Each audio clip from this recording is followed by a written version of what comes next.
magko-comment na hindi pa tapos yung video, ang tawag po dyan ay bangag. Diba? Kung normal kang tao, hindi ka magko-comment agad ng video kung hindi mo pa siya napapanood. Kaya ganun yung mga sinasabi mo. Ayan o, may nag-comment o. Ang pangit mo, ang laki ng panga mo. Ha? Ang laki ng panga mo, nakakabwisit ka, ang pangit ng boses mo. Tingnan mo, hindi pa nga ako nagsasalita, di ba? Hindi nyo pa napanood yung video. Hindi nyo alam kung ano ang laman ng video. Kaya, hindi ka normal, ikaw ay bangag. Ang magko-comment na hindi pa tapos ang video, ayan ay bangag. Hindi po kayo normal eh. Tira po kayo ng tira, tapos hindi nyo naman pala magiging, hindi nyo pala kayo magiging bangag, di ba? Dapat kung magiging bangag kayo, dapat kaya nyo magiging bangag. Okay? Yan ang tawag sa mga taong nagko-comment ay hindi pa napapanood yung buong video, ayan ay bangag. Kaya ganun na lang po ang sasabihin nyo sa akin, ha? Akala mo naman perfect kayo eh. Hindi naman kayo di perfect eh. Panoorin nyo yung video bago kayo mag-comment. Kaya mag-comment kayo kung ano nakikita nyo sa akin kasi hindi nyo pa nakikita yung video. Bakit? Kasalanan ko ba na ganitong itsura ko? Sisihin yung tatay at nanay ko. Di ba? Nakakainis kayo. Yung magko-comment ka agad. Kasi, tingnan nyo, ganito yun guys eh. Nagko-comment kayo agad kung anong nakikita nyo sa akin. Ganito ang itsura ko, ganyan ang itsura ko, ganyan ang itsura ko. Kasi nga, hindi nyo napapanood kung anong laman ng video. Comment kasi kami. Kasi bangag kasi kayo eh. Yun ang totoo dyan. Ang hayop kayo. Ayan. Gagi! Mag-judge ka agad sa isang nakikita mo sa isang video, tapos hindi mo napapanood yung buong video. Di ba? Ang tawag sa'yo ay bangag. Kung normal kang tao, hindi ka mag-comment na ganyan. Mag-comment ka ng laman ng video. Hindi yung nakikita mo yung itsura ko. Pakialam ko sa'yo. Kung masakit sa mata mo yung itsura ko, hindi ko na kasalanan. Yung problema mo na yung tanga. Oh, kagaya nito, may papakita ako sa video. Hindi po yun galing sa akin, ay galing yun sa inyong galing yun sa idol nyo. Okay? Wag kayong magko-comment tungkol sa akin. Magko-comment kayo tungkol sa video. Hayop kayo eh. Magko-comment kayo tungkol sa video. Bakit kayo magko-comment tungkol sa akin? Hindi nyo naman ako kilala. Kasama nyo ba ako kumain? Kasama nyo ba ako matulog? Kasama nyo ba ako maligo? Sa isang kwarto? Kasama tayo? Hindi naman, di ba? Nagdolad nyo ko eh.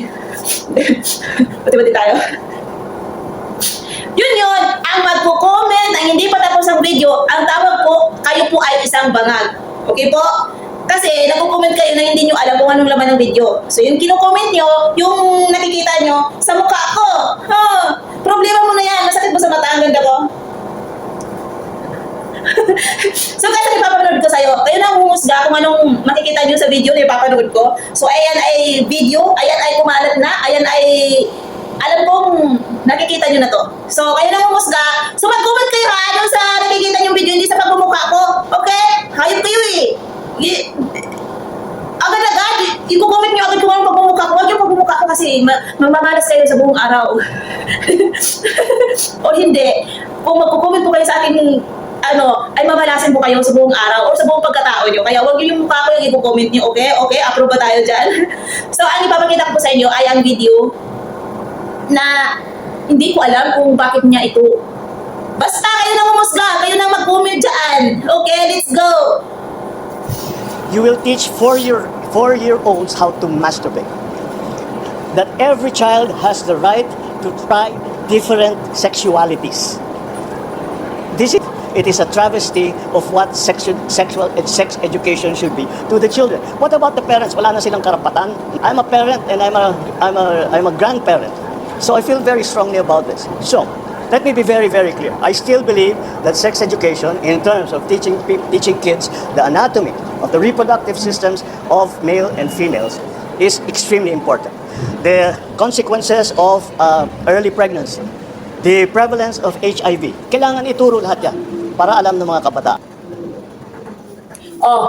Nakikita niyo yung video. So, ang gawin nyo, magko-comment kayo dun sa video nakikita nyo. Okay po?